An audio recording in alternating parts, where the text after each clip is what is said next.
Kucoro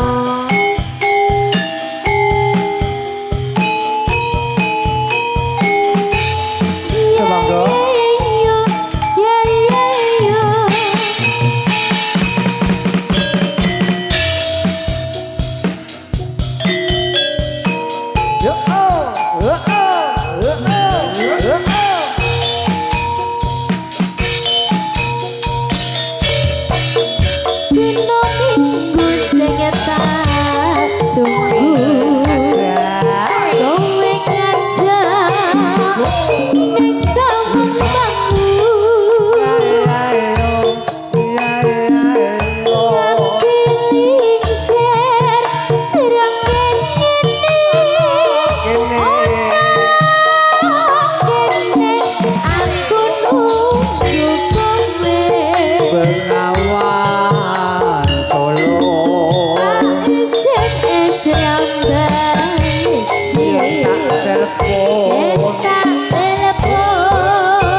Janjane kowe nake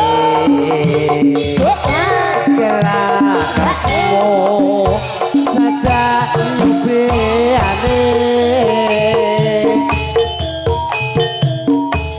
hatiku sujono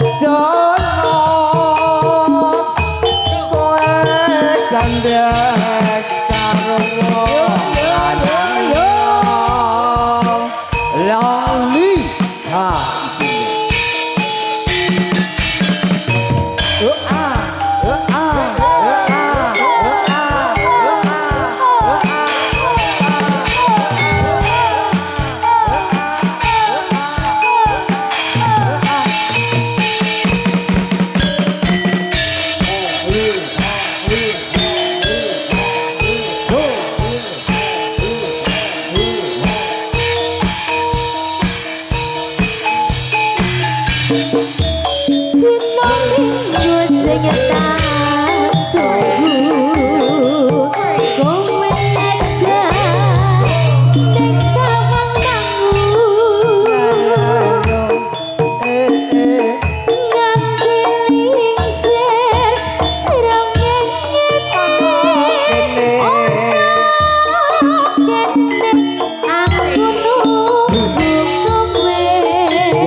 Menika ingkang nyuwun lali janjine sinten? Niku sing baguse kaya Janaka Sinten menek to? kula sing momong putrane niku lho lah. Oh, njen.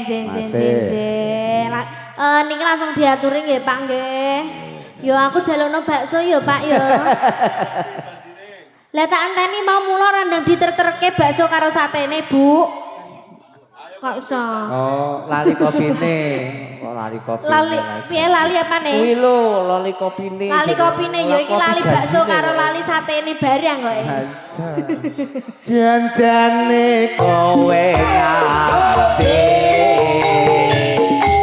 Kelakatmu sajan lobeane.